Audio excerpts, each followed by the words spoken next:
Today I will talk about obscure Silent Hill games, starting with Silent Hill Orphan. Released in 2007, this mobile game actually tries to be survival horror, though of course that wouldn't be possible on a platform this limited, so it's a first-person point-and-click adventure instead. And honestly, that works surprisingly well. So let's take a closer look. The first thing we notice after selecting the language is...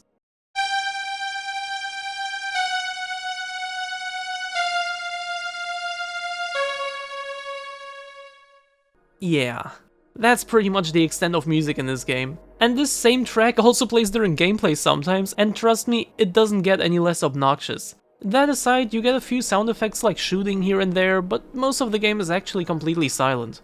After encountering that...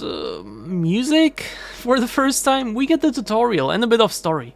We play as Ben, a survivor of a mass killing at his old orphanage 30 years ago, but for some reason he had an urge to come back?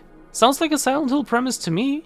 While exploring, he encounters weird things like voices he hears, a man-sized hole in the wall covered by a grandfather clock, both of which he can't remember, and of course the other world.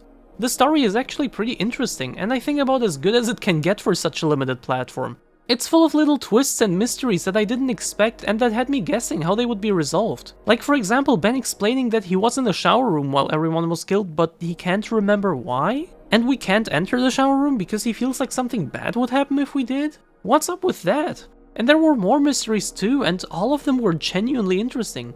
It may not be the best story in this series, but surprisingly it's not the worst one either. And so we walk around the orphanage, solve puzzles, kill monsters, and try to uncover the mystery. What exactly happened here, and why did Ben decide to come back? The gameplay is pretty rudimentary, which is fair considering the platform and genre. It being a point-and-click adventure, you explore the areas, inspect things, pick up items, and generally just interact with things by clicking on them. You always have 4 options: look at, take or interact, taste or talk to, and check inventory, which, by the way, is the only way to check your inventory. Why?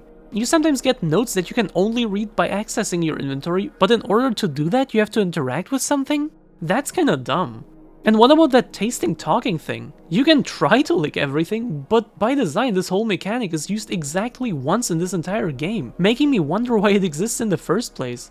That aside, you also have to fight enemies sometimes, which is pretty basic and serves its purpose. The only problem here is that they all look the same, including the final boss. Though at least it's an original design, and not even a bad one. I just would have liked a little more variety, and while I'm at it, a little less predictability, because their locations aren't random, and after the first encounter, it's usually pretty easy to guess where they are. The last bit of gameplay is movement. It's pretty self-explanatory. You click wherever you want to go, including back. And you have to go back pretty often, which would be fine if the cursor didn't always start in the middle. So if you want to go back a lot, which you sometimes have to, especially if you don't know what to do, you always have to move it down, push, move down, push, move down. It's a little tiring. I did appreciate having to grab something out of a toilet though, giving me some real Silent Hill 2 flashbacks. But let's get back to the orphanage. The map, despite having 3 floors, is kinda small, but it's enough for the story it's trying to tell, and I'm glad that the game acknowledged how small it is, and actually explains that there were only 12 kids who still had to split into 2 groups when eating because the dining table wasn't big enough. That makes the whole place feel much more realistic, and depressing honestly. And in general, it seemed to be pretty miserable there. No personal belongings, no privacy even in the bathrooms, like damn. It's pretty well designed in my opinion, feeling almost like a haunted, lost place, and I love the creativity of having an orphanage as the main location of a game. We haven't really had that in survival horror before, and it's adapted beautifully.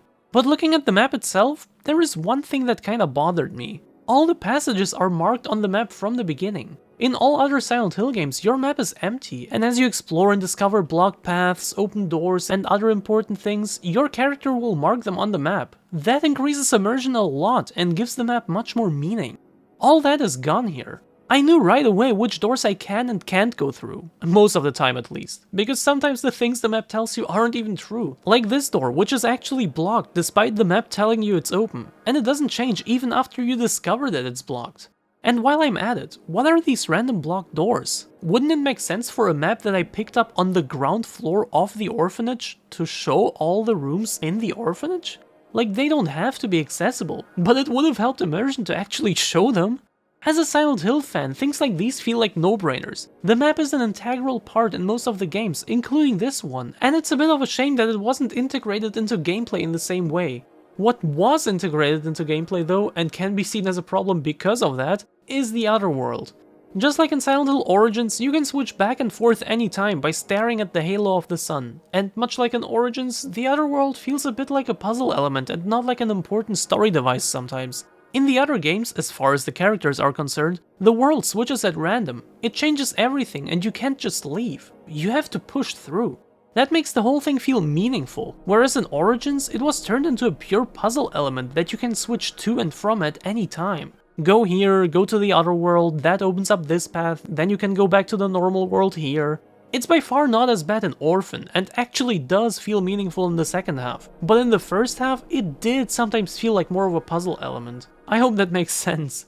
But everything else the Outer World has to offer is beyond amazing in my opinion. It looks great, the normal orphanage feeling like a haunted place with some history, while the Outer World feels like a more twisted and in-your-face version of that, as it should. With puzzles, enemies, creepy environments, the whole package. Predictable enemy placements aside, they really outdid themselves here.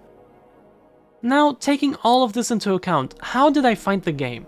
It should be clear by now that it's far from perfect. There are things to criticize, and I mentioned many of them. But I'm not sure if I was able to bring across just how charming it really is, how amazing the locations look, and how interesting I found the story. Playing it was honestly a bit of a joy. Would I recommend it to literally anyone ever? No. But do I regret a single second I spent with it? Also no. Maybe it's just the feeling of playing something obscure within a bigger franchise, which I love. But I did have fun with it. So if you can look past the limitations, maybe this is something for you. It certainly was an interesting experience, and pretty short too. The only real problem is that it ends on a cliffhanger, so f me I guess.